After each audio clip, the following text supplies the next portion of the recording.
Hello friends, my name is doctor Imtiaz. I am specialist primary health care. आज हम first aid की series पे बात करेंगे जिस टॉपिक पे, वो उसको टॉपिक का नाम है एलर्जी।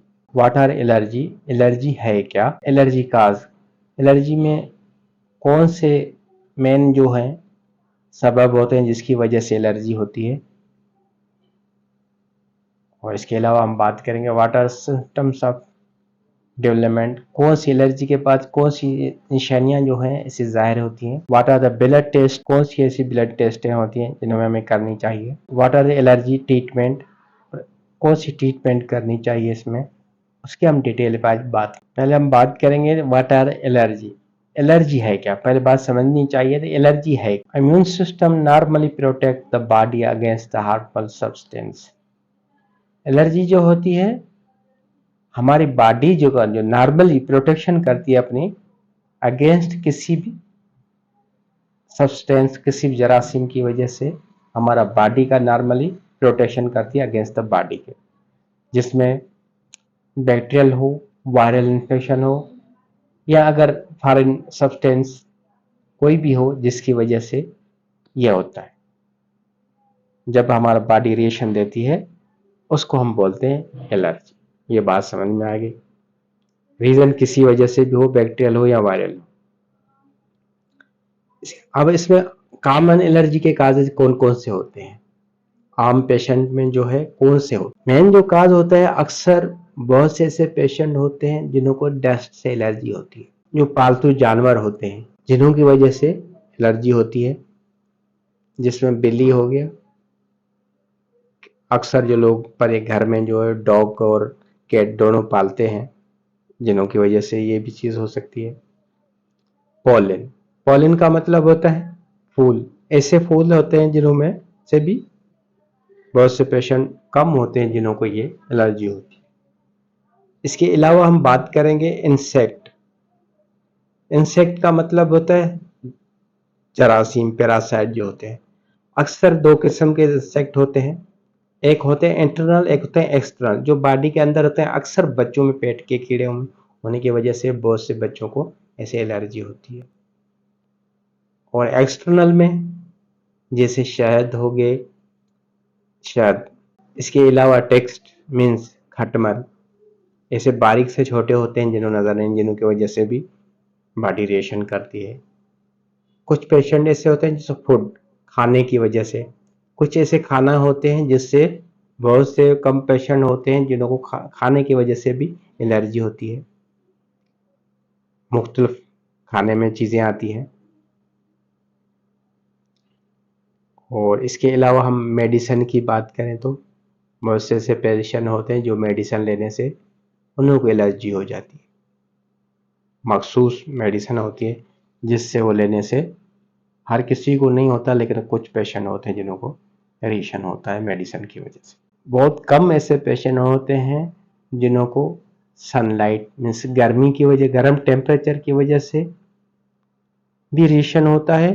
और कुछ ऐसे पेशेंट होते हैं, बहुत बहुत कम होते हैं, जो कोल्ड, ठंड की वजह से, टेम्परेचर की वजह से भी उन्हों को रिएक्शन होता है। ये वो आम चीजें हैं जिन्हों की वजह से ये रिएक्शन होता है। अब हम इसके सिम्टम्स की बात करें तो कौन सी ऐसी निशानियां होती हैं जिससे एलर्जी होती है, डेवलपमेंट होती है।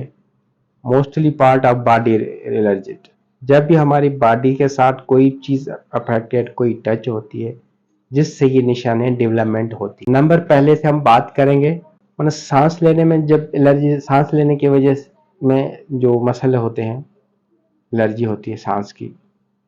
अक्सर उसमें कौन से पार्ट्स आते हैं बॉडी के जो इंडिकेट करते हैं, सांस वाले की बात कर रहा हूं मैं, सांस लेने में ब्रीथिंग की बात कर। सबसे पहले आता है इचिंग ऑफ नोज, क्योंकि अक्सर नाक में उनको खारिश होगी। दूसरी सिम्टम क्या हो गई, stiff of nose. Stiff nose का मतलब क्या होता है, नोज के टिश्यूज की लाइनें हैं उन्हों की वजह से उसमें स्वेलिंग हो जाती है। इस आप पिक्चर में देख सकते हैं, जैसे एक नॉर्मल पिक्चर है और दूसरी पिक्चर में देखिए, जब इस नोज में स्वेलिंग होती है जिसकी वजह से रनी नोज, स्वेलिंग की वजह से जो है नाक बहना शुरू होता है, जिसकी excess mucus run down back down, जब इसका जो ज़्यादा जो इसके म्यूकस बैक थ्रोट को लगता है, जब थ्रोट के साथ टच में होता है तो वहाँ फिर बंदे को, जो पेशेंट को है, खांसी शुरू होती है, क्योंकि बॉडी रिएक्शन अपना करती है प्रोटेक्शन के लिए, जिसमें कफिंग आ जाती है। तो बॉडी अपना रिएक्शन करती है जिससे कफिंग होती है थ्रोट में। थ्रोट से टच होने में अक्सर नोज जो रनिंग जो म्यूकस होता है वो टच होने की वजह से ब्रेकडाउन से ये चीज। इसके अलावा हम बात करेंगे म्यूकस। अक्सर आपने देखा है म्यूकस प्रोड्यूस होती है अक्सर रेस्पिरेटरी ट्रैक में, जो सांस का जो जो अपना ट्रैक है, रेस्पिरेटरी ट्रैक, उसमें ये अक्सर ये प्रॉब्लम मसूल होता है, जिसमें अक्सर आपने देखा आम जब फ्लू हो जाए, इन्फ्लुएंजा हो जाए, कोल्ड हो जाए, जिसकी वजह से ये फ्लू में और इन्फ्लुएंजा में जो भी वायरल अफेक्टेड होता है, और सम डिफिकल्ट फूड्स जो है फेमस, जिससे म्यूकस का प्रोडक्शन बढ़ जाती है on the wall of the intestine, मतलब छोटे जो आंत जो है, छोटा आंत, वहाँ के उसके वालों में ये प्रोडक्शन बढ़ जाती है म्यूकस की, याद रखिए। कुछ जरासीम जैसे वायरल अफेक्टेड होता है, और दूसरा फूड जो हम खाना खाते हैं उनमें होता है। अब खानों में कौन सा खाना आता है, सबसे मिल्क प्रोडक्शन होती है, जो डेयरी में जो आता है मिल्क प्रोडक्शन आता है, जिसमें क्या क्या बनता है, दूध से दही बनती है, चीज मक्खन बनता है, क्रीम बनता है, बटर मक्खन हो गया। ये जो है ज्यादा हमारे excess mucus in the throat, इसका काज ज्यादा बनता है। ये खाने से म्यूकस का जो बलगम का है रेशो वो बढ़ जाता है। बहुत से ऐसे दूध में होता है एक प्रोटीन पाया जाता है जिसको कैसिन बोलता है, जिसकी इंक्रीज, वो कैसिन जो है इंक्रीज करता है सिक्रेशन ऑफ म्यूकस।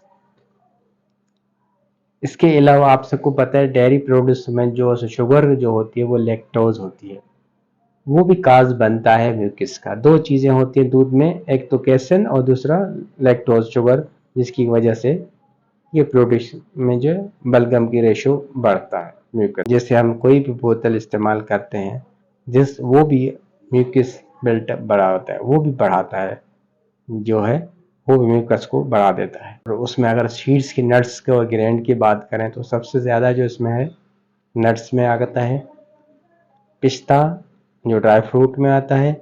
इसके अलावा मूंगफली, ये ज़्यादा जो है ये भी म्यूकस को बढ़ाता है। इसके अलावा जब भी अक्सर आपने देखा होगा अस्थमा के पेशेंट में, जिनको अस्थमा का पेशेंट, जिनको सांस का मसले वाले पेशेंट जो होते हैं, उनको हमेशा इस लंग्स में आप देख सकते हैं पिक्चर में क्लियर, ये बिल्कुल होता है। इसकी जो बारीक कैपरीज होती हैं उनमें इन्फ्लेमेशन हो जाती है, सोजा एयरवे, जो इसका जो वेंटिलेशन हवा का जो इसमें होता है, जहाँ क्योंकि लंग्स का काम होता है फिल्टर करना हवा को, लेकिन उसके जब इसको जो इसकी एयरवे जो इसको नसें हैं उनमें एक तो सोलिंग आ जाती है, बातों का सिक्रीशन आ जाती है, जिसकी वजह से सांस लेने में, और सिकुड़ जाती हैं जिन्हों से सांस लेने में बड़ा मसला होता है, जिसके अक्सर आपने अगर अस्थमा के पेशेंट को देखा होगा तो उसमें साउंड्स आते हैं, बैठा भी होगा तो उसमें आवाज आती है। इसके अलावा हमने बात करेंगे आइज। देखो आंख के साथ कोई भी टच होता है जिससे एलर्जी आंख होती है, उससे अक्सर क्या होगा, आंख से, आंख में कोई टचिंग होगा उसका कारण क्या होगा, उससे पहले आंख में आपको खारिश होगी, उसके बाद आंख में क्या हो रहेगा, आंखों से पानी बहेगा। उसके अलावा क्या हो सकता है, आंख में आंख रेड हो जाएगी, और सोलिंग आइज, ये वो, अब कोई भी चीज़ अगर आंख में ऐसे होता है तो जिससे खारिश हो सकती है, पानी बह सकता है, और रेडनेस हो सकती है, और सोलिंग होगी आइज में।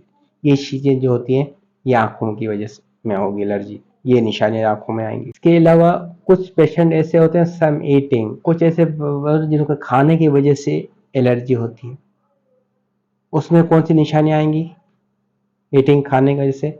सबसे पहले नाजिया होती है, नाजिया का मतलब होता है मतली आना, वोमिटिंग उल्टी आना, इसके अलावा एब्डामन पेन, पेट में दर्द होना, बक्कड़ पड़ना, बाज़ औक़ात पेशेंट को मोशन भी हो जाते हैं और ऐसे पेशेंट को सीवियर लाइफ थ्रेटनिंग रिएक्शन भी हो सकता है इसको।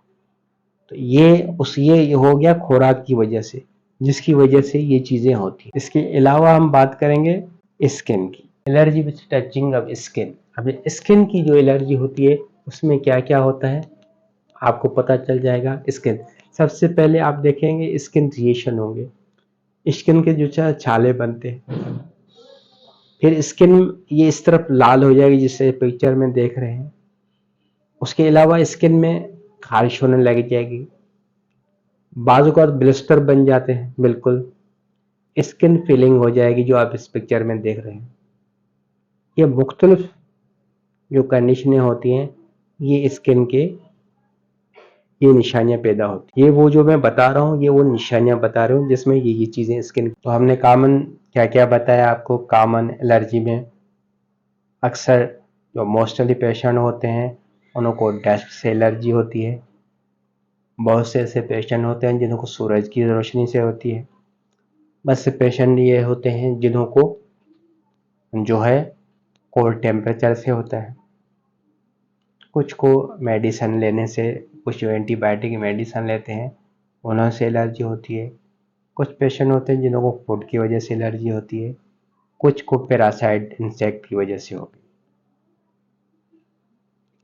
तो जैसे मेडिसिन का पहले से पता होता है ऐसे पेशेंटों को मेडिसिन यूज़ नहीं करनी चाहिए जिससे उनको एलर्जी होती है। या फूड, अगर खाने की बात करें तो बहुत से ऐसे खाने होते हैं जिन्हों से उनको एलर्जी होती है। किसी को अंडे से एलर्जी होती है, किसी को गंदम की रोटी खाने से एलर्जी होगी। मुख्तलिफ पेशेंट होते हैं जिन्हों को मछली यूज़ करने से एलर्जी होती है। तो अब जिस चीज़ से बंदे को एलर्जी होती है उससे अवॉइड करनी चाहिए। और ऐसे आँखों की बात की तो आँखों में जो है आँखों से पानी बहना, रेड सोलिंग ऐसे आना। अब ऐसे पेशेंटों को हम क्या फर्स्ट एड में देंगे। जैसे अक्सर जो पालतू जानवरों की वजह से एलर्जी हो जाए, डस्ट की वजह से हो जाए, खाने की वजह से एलर्जी हो या किसी मेडिसिन की वजह से एलर्जी हो जाए।